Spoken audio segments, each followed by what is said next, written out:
Iran పై drama తప్పించి ఉట్టి డొల్లా అన్నటువంటి విషయం ఇజ్రాయెల్ అధికారికంగా నిరూపించింది.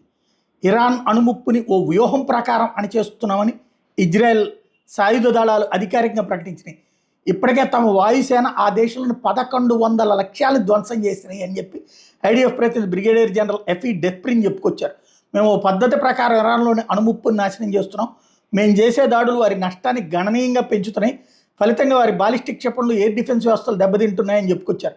దాడులకు సంబంధించిన వీడియోలు కూడా ఇజ్రాయెల్ దళాలు షేర్ చేశాయి. ఇజ్రాయెల్ వాయుసేన విమానాలు గత శుక్రవారం నుంచి ఇరాన్ మీద దాడులు నిర్వహిస్తున్నాయి.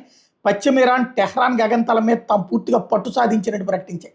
ఇప్పటి వరకు 70 ఇరాన్ ఎయిర్ డిఫెన్స్ బ్యాటరీలను ధ్వంసం చేసినట్టు చెప్పాయి. మరోవైపు ఐడిఎఫ్ చెందిన ఓ భారీ డ్రోన్ కూల్చేసినట్టు ఇరాన్ చెప్పుకొచ్చుకుంది. ఈ విషయాన్ని ఇజ్రాయెల్ కూడా ధృవీకరించింది. తమ మానవరహిత విమానాన్ని ఇరాన్ ఉపరితలం నుంచి గగనతలంలో ప్రయోగించే క్షిపణిని వాడి ధ్వంసం చేసిందని పేర్కొంది.